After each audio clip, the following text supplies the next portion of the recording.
श्री शिवाय नमस्तुभ्यम। हर हर महादेव। फागुन मास के कृष्ण पक्ष की चतुर्दशी तिथि को महाशिवरात्रि का व्रत पूजन किया जाता है। यह दिन भगवान भोलेनाथ को समर्पित होता है। वैसे तो हर महीने शिवरात्रि आती है, लेकिन फागुन मास की जो शिवरात्रि होती है उसे महाशिवरात्रि के नाम से जाना जाता है, और श्रावण मास की भी बहुत विशेष होती है शिवरात्रि।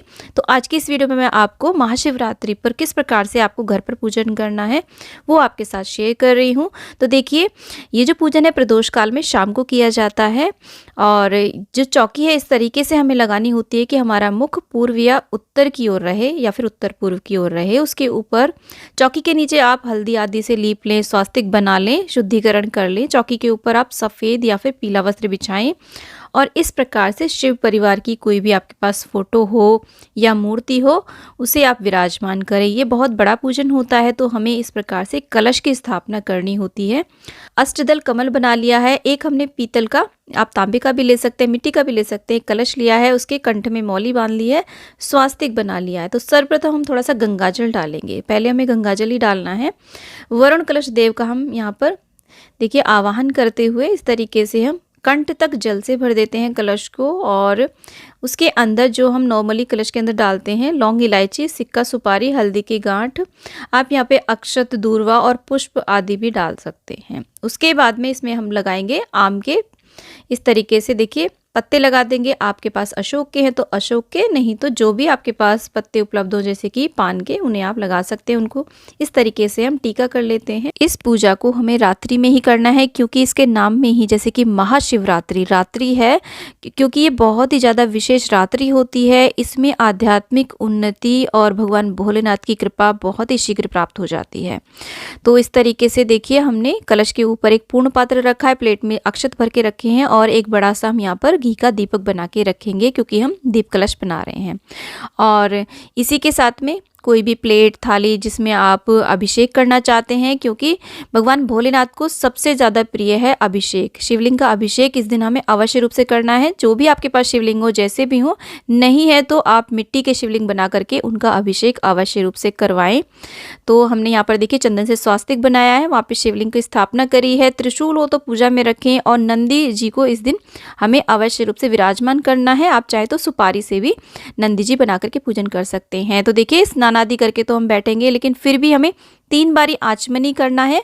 चौथी बार हाथ धुल करके हम अपना आंतरिक शुद्धिकरण कर लेते हैं। उसके बाद में जो भी सुहागन स्त्रियां इस पूजन को कर रही होती हैं, तो उन्हें अपना सिंदूर दान या जो भी सिंदूर जिससे लगाती हैं वो पूजा में रखना होता है। उसके बाद में हाथ में कुछ अक्षत पुष्प लेकर के हम सभी देवी देवताओं का आवाहन करते हैं कि वो हमारे इस पूजा में विराजमान हो। इस तरीके से अक्षत पुष्प छोड़ करके प्रार्थना करके सभी को हम यहाँ पे आमंत्रित करते हैं। सर्वप्रथम देखिए हम दीपक प्रज्वलित कर देते हैं, अग्निदेव का आवाहन करते हैं। उसके बाद में हमें इस प्रकार से गंगा जल से अभिषेक कराते हैं। तो देखिए शिवलिंग के सबसे पहले राइट तरफ में हमें जल डालना होता है, फिर लेफ्ट तरफ में, और चारों ओर डालने के बाद में हमें शिवलिंग के ऊपर इस तरीके से गंगा जल अर्पित करना है। नंदी बाबा का भी हम अभिषेक करा देंगे, और नाग देवता जो हैं उनका भी हम इस प्रकार से अभिषेक कराएंगे। तो यहाँ पर देखिए गाय के कच्चे दूध से, वैसे तो बहुत ही विशेष प्रकार के अभिषेक होते हैं, उसकी एक डिटेल वीडियो मैंने ऑलरेडी चैनल पे अपलोड कर रखी है कि अलग अलग चीज़ों से अभिषेक कराने से क्या क्या लाभ हमें मिलते हैं। यहाँ पर मैं कच्चे दूध से अभिषेक करा रही हूँ। संतान संबंधी सुख प्राप्त करने के लिए, समस्याओं से निवारण के लिए हमें कच्चे दूध से अभिषेक कराना चाहिए। उसके बाद में पंचामृत, दूध, दही, शक्कर, शहद, घी को मिला करके पंचामृत से हम इस तरीके से हम यहाँ पर अभिषेक करा देंगे। आप चाहें तो अलग अलग चीज़ों से को भी अलग अलग भी अभिषेक करा सकते हैं, नहीं तो एक साथ मिला करके भी पंचामृत बना करके भी आप इस तरीके से अभिषेक करा सकते हैं। उसके बाद में शुद्धोदक हम स्नान करा देंगे। यहाँ पर इत्र से भी स्नान कराया जाता है, अभिषेक करा जाता है, गन्ने के रस से, सरसों के तेल से, हल्दी से, और कई प्रकार के अभिषेक कराए जाते हैं। और देखिए अष्टगंध चंदन को पानी में मिला करके हम अभिषेक कराएंगे, और इसे हम गंधोदक स्नान बोलते हैं। इस प्रकार से जब हम अभिषेक कराएंगे तो हम श्री शिवाय नमस्तुभ्यम और ओम नमः शिवाय का जाप करते हुए इस प्रकार से हम पूजन करेंगे। परिवार सहित हम बैठ करके हमें ये पूजन करना है। शाम को शुद्ध वस्त्र धारण करके स्नान आदि करने के बाद में इस और देखिए हमने उस शुद्धोदक स्नान करा दिया है। उसके बाद में जो ये जल है इसे हमें इधर-उधर नहीं फेंकना है। इसे आप तुलसी के अलावा, तुलसी से अलग जो भी पेड़-पौधे हो उसमें आप इस जल को डाल सकते हैं। उसके बाद में हम सभी का अंग पोषण करके विराजमान करेंगे चौकी पर। इस प्रकार से थोड़े से अक्षत रखेंगे, उसके ऊपर हम शिवलिंग को इस तरीके से, आप चाहें तो किसी प्लेट में या फिर किसी आसन पर विराजमान कर सकते हैं। तो नंदी बाबा को सभी को हम इस प्रकार से विराजमान कर देंगे। उसके बाद में हम इत्र लगा देंगे शिवलिंग पर। इस प्रकार से इत्र अर्पित कर देंगे। आप चाहें तो कॉटन में लगा करके भी अर्पित कर सकते हैं। उसके बाद में हम त्रिपुंड बना देंगे। तो बहुत ही सरल ये हम घर पे पूजन करें। देखिए सुबह जब आप महाशिवरात्रि को सुबह को आपको स्नान करने के बाद में आपको सिंपल साधारण मंदिर का अपने का पूजन करना है। दिन में शिवालय जाइए और शाम को प्रदोष काल में इस पूजन को करें। हो सके तो रात्रि के चारों प्रहर में 4 बारी ये पूजन अवश्य करें। त्रिपुंड बनाने के बाद में हमने यहाँ पर अबीर गुलाल भी शिवलिंग पे अर्पित कर दिया है। जो हमारी फोटो है उसमें भी हम सांकेतिक स्नान करा देंगे। शिवलिंग पर वस्त्र रूपी कलावा और यहाँ पर हम जनेऊ अर्पित कर देंगे। और जो भी फोटो में गणेश जी भगवान दिए हैं उनको हम रूपी कलावा, कार्तिकेय जी को, और उनके बाद उन्हें हम जनेऊ अर्पित कर देंगे। तो साथ साथ हम सभी का पूजन करते हुए चलेंगे इस प्रकार से देखिए। और उसके बाद में हम चंदन से तिलक करेंगे सभी को। तो हो सके तो रात्रि के चारों प्रहर हमें ये पूजा करनी चाहिए, नहीं तो शाम को प्रदोष काल में तो अवश्य रूप से करनी चाहिए। और ये जो हमने कलश पे दीपक रखा है, अगर आप पूरी रात्रि जागरण भी नहीं कर पा रहे हैं तो पूरी रात्रि ये दीपक अवश्य रूप से जलते रहना चाहिए। तो वो भी हमारा रात्रि जागरण ही माना जाता है। तो इस प्रकार से देखिए हमने सभी को टीका किया है। वरुण कलश देव को टीका किया है, त्रिशूल को भी हम टीका करके रख देंगे और हमने अग्निदेव का भी पूजन कर दिया है। उसके बाद में हम यहाँ पर गणेश भगवान को रोली अर्पित करेंगे और माता पार्वती को भी रोली अर्पित करेंगे और थोड़ी सी हल्दी भी अर्पित करेंगे, क्योंकि माना जाता है कि इस दिन भगवान भोलेनाथ का और माता पार्वती का विवाह संपन्न हुआ था। तो इस दिन भोलेनाथ को आप जो चाहे चीज़ें, हल्दी, कुमकुम कुछ भी अर्पित कर सकते हैं। गणेश जी को हमने दूर्वा और यहाँ पर गुड़हल का पुष्प अर्पित करा है। माता पार्वती को भी लाल पुष्प अर्पित कर दिया है और नंदी जी को भी हम दूर्वा अर्पित करेंगे। और इसी के साथ में सभी को हम इत्र लगा देंगे। आप चाहें तो देखिए ऐसे ही अर्पित कर दीजिए इत्र। इत्र का पूजा में बहुत महत्व रहता है, तो इत्र ज़रूर अर्पित करें। और नहीं तो आप कॉटन में लगा करके भी इत्र यहाँ पर रख सकते हैं। उसके बाद में ये देखिए आज के दिन भोलेनाथ को, माता पार्वती को मेहंदी ज़रूर लगाई जाती है, हल्दी लगाई जाती है, वर्षगांठ मनाई जाती है विवाह की। और भगवान भोलेनाथ को सफ़ेद पुष्प अर्पित करें। केतकी और केवड़े का पुष्प भूले से भी हमें अर्पित नहीं करना है शिवलिंग पर। सभी को हम पुष्प अर्पित कर देंगे जो भी पुष्प उपलब्ध हो जाते हैं। फागुन मास का ये हमारा पर्व है, तो हम देखिए इसमें अबीर गुलाल ज़रूर अर्पित करें। इस तरीके से पुष्प पर लगा करके सभी को हम अबीर गुलाल अर्पित कर देंगे। महाशिवरात्रि का पर्व है, बहुत ही विशेष है, तो इस दिन व्रत सभी को करना है। ये फलाहारी व्रत होता है। इसमें नमक तो सेंधा खा सकते हैं, बट इसमें अन्न जो है वो निषेध माना जाता है। तो देखिए जिनकी तबीयत खराब है, बीमार है, बहुत ज़्यादा हालत ख़राब है, तो वो लोग व्रत ना करके अन्न ना खाएं, बाकी सब कुछ खाते हुए शिव भगवान का इस दिन पूजन अवश्य करें। इस दिन शिवलिंग का अभिषेक हमें ज़रूर करना है, क्योंकि माना जाता है कि इस दिन शिवलिंग का प्रागट्य हुआ था। तो देखिए जो भोलेनाथ को प्रिय चीज़ें होती है ना, अब हम शिवलिंग पर वो सारी चीज़ें अर्पित कर देंगे। जैसे कि हम यहाँ पर धतूरा अर्पित कर रहे हैं। आपको एक भी मिल जाता है तो भी आप अर्पित करें। धतूरे के फूल अर्पित करें, उसके पत्ते भी अर्पित कर सकते हैं। अब ऐसा आवश्यक नहीं है कि सारी ही चीज़ें आपको अर्पित करनी है। यहाँ पर मैंने अकौआ के फूल, मदार के फूल, पत्ते अर्पित कर दिए हैं। जो भी चीज़ें इसमें से प्रिय भगवान भोलेनाथ की आपको मिल जाती है, शमी पत्र अर्पित कर सकते हैं, बिल पत्र अर्पित कर सकते हैं, भांग अर्पित कर सकते हैं। पूजा सामग्री शॉप पे ये सारी चीज़ें सूखी हुई भी मिल जाती हैं। और जिस दिन महाशिवरात्रि होती है, शिव मंदिर के बाहर ये सारी चीज़ें बेचने वाले बैठे रहते हैं, उनसे लेकर के भी आप अर्पित कर सकते हैं। तो देखिए हमने यहाँ पर सारी चीज़ें अर्पित कर दी हैं, भांग, धतूरा आदि। और उसी के बाद में बिल्व पत्र के बिना तो ये पूजन बिल्कुल ही अधूरा होता है।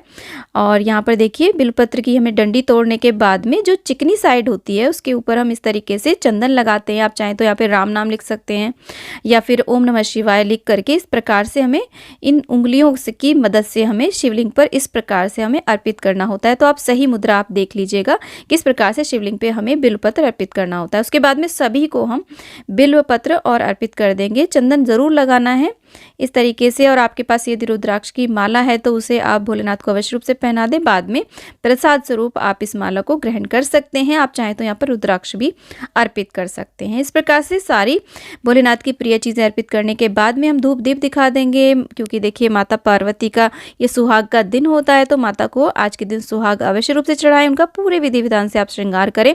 मंदिर में जो मूर्तियाँ होती हैं उनका भी आप श्रृंगार कर सकते हैं जा करके। उसके बाद में वर्षगांठ मनाई जाती है, तो जो भी विवाह संबंधी समस्याएं हैं और शीघ्र विवाह आदि के लिए इस प्रकार से गठबंधन जरूर करें। जिनको भी विवाह संबंधी किसी प्रकार की समस्या आ रही है वो इस प्रकार से कोई भी सफ़ेद या पीला वस्त्र लेकर के और एक चुनरी लेकर के, और उसके अंदर देखिए जो भी हल्दी की गांठ, आप चाहें तो अक्षत भी ले सकते हैं, कुछ रुपए आदि रख करके इस प्रकार से गठबंधन करें। और मंदिर में यदि आप गठबंधन इस प्रकार से भी कर सकते हैं, नहीं तो कलावे से भी गठबंधन आप कर सकते हैं। तो गठबंधन को हमने इस तरीके से तस्वीर पे रख दिया है। और भोग प्रसाद में सबसे ज़्यादा विशेष होता है बेर का भोग लगाना। आप शकरकंद का भी भोग लगा सकते हैं। बेर के बिना तो ये पूजन समझिए अधूरा ही माना जाता है, तो बेर का भोग फल हमें ज़रूर अर्पित करना है। उसके बाद में जो भी ऋतुफल आपके पास उपलब्ध हो, क्योंकि ये फलाहारी व्रत होता है तो फलों का ज़्यादा भोग इसमें लगाया जाता है। उसके बाद में हम माता पार्वती को इस प्रकार से देखिए, यहाँ पर हम पूजन में एक नारियल की, ये जटा वाला पानी वाला नारियल है, इस प्रकार से कला वाला लपेट करके अक्षत पुष्प रख करके हम भेंट स्वरूप यहाँ पे अर्पित कर देंगे। आप चाहें तो इसे अपनी गोद में भी ले सकते हैं, गोद भराई के तौर पे, चाहें तो इसे आप दान भी कर सकते हैं बाद में, और बघार के भी खा सकते हैं। उसके बाद में मुख शुद्धिकरण के लिए हम यहाँ पर पान अर्पित कर देंगे सभी को, लौंग इलायची और इस प्रकार से और सुपारी रख करके पान अर्पित कर देंगे। और उसके बाद में डमरू की ध्वनि भोलेनाथ को अत्यधिक प्रिय होती है, तो आज के दिन आपको डमरू अवश्य रूप से बजाना चाहिए। शंख का प्रयोग भगवान भोलेनाथ की पूजा में नहीं किया जाता। इस दिन छोटा सा हवन अवश्य रूप से करें। महाशिवरात्रि का महापूजन है तो हवन अवश्य रूप से करना है। परिवार सहित हमें ये पूजन करना है। इसमें देखिए सर्वप्रथम आप घी की गौरी गणेश के नाम की आहुतियाँ दें, नवग्रह के नाम की आहुतियाँ दें, पितरों के नाम की आहुतियाँ दें, भोलेनाथ के मंत्रों से आप आहुतियाँ दें इस प्रकार से। उसके बाद में हम कपूर से आरती कर देंगे। महाशिवरात्रि को आप महाशिव पुराण का पूजन अवश्य रूप से करें। आप उसे सुन सकते हैं, उसका पाठ कर सकते हैं, महामृत्युंजय मंत्र का जाप कर सकते हैं, ओम नमः शिवाय, श्री शिवाय नमस्तुभ्यम मंत्र का आप जाप कर सकते हैं, रुद्राक्ष की माला पर यह जाप आप कर सकते हैं। उसके बाद में देखिए हम प्रार्थना करेंगे, क्षमा याचना करेंगे, अनजाने में जो भी हमसे गलती हो गई हो और पूजा में रही कमियों को दूर करने के लिए कुछ ना कुछ दक्षिणा आपको यहाँ पर अपनी सामर्थ्य के अनुसार अवश्य रूप से निकालनी है।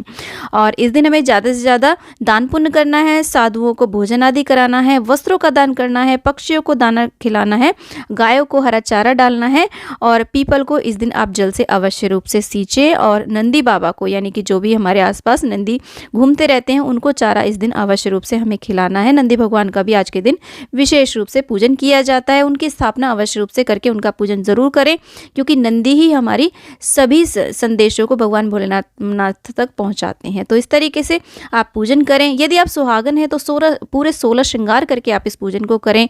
पीरियड यदि है तो आप साक्षात इस पूजन को ना करें, मन ही मन भोलेनाथ के मंत्रों का जाप कर सकते हैं।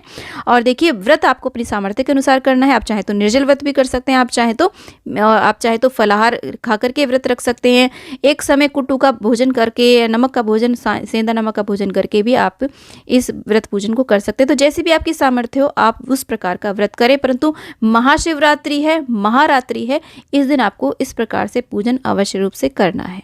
अब ये जो विशेष पूजन है हमें शाम को प्रदोष काल में 6 से 9 के बीच में, आप नेट पे चेक कर लीजिएगा प्रदोष काल का समय। राहु काल का समय नहीं होना चाहिए जब हम इस पूजन को करें, राहु काल का आप चेक कर लीजिएगा। तो इस प्रकार से हमें पूजन करना है। आप सेम विधि से, आप अगर शिवालय जा सकते हैं प्रदोष काल में तो वहाँ पर भी पूजन कर सकते हैं, परंतु बहुत भीड़ रहती है महाशिवरात्रि के दिन। तो सुबह सवेरे आप अपने घर के मंदिर का पूजन करें, फिर दिन में शिवालय चले जाएँ, फिर शाम को विशेष बहुत ही अच्छी प्रकार से बैठ करके इस प्रकार से आपको शिवलिंग का ज़रूर अभिषेक करना है। चाहे वो किसी भी प्रकार के शिवलिंग हो, चाहे आपके घर पे बनाए हो या फिर आपके घर पे पहले से ही स्थापित हो, आपको शिवलिंग का अभिषेक तो ज़रूर ही करना है इस दिन। उसी का इसमें महत्व माना गया है। इस तरीके से हमें पूजन करना है। महाशिवरात्रि से रिलेटेड और शिव भगवान की पूजा से रिलेटेड बहुत सारे वीडियोस चैनल पे आ चुके हैं, आप उन वीडियोस को भी ज़रूर देखें। बहुत ही महत्वपूर्ण और ज्ञानवर्धक वो सारे वीडियोज़ हैं। उन सभी वीडियोज़ का लिंक आपको डिस्क्रिप्शन में मिल जाएगा, तो आप उन वीडियोज़ को भी ज़रूर चेकआउट करें। उम्मीद करती हूँ हूँ कि वीडियो आपके लिए बहुत ही यूज़फुल रहा होगा। वीडियो थोड़ा भी यूज़फुल लगा तो वीडियो को लाइक शेयर, चैनल को ज़रूर सब्सक्राइब करें और कमेंट बॉक्स में श्री शिवाय नमस्तुभ्यम हर हर महादेव आप अवश्य लिखें। दोस्तों मिलते हैं नेक्स्ट वीडियो में, तब तक के लिए श्री शिवाय नमस्तुभ्यम हर हर महादेव। आप सभी को महाशिवरात्रि की ढेरों शुभकामनाएं।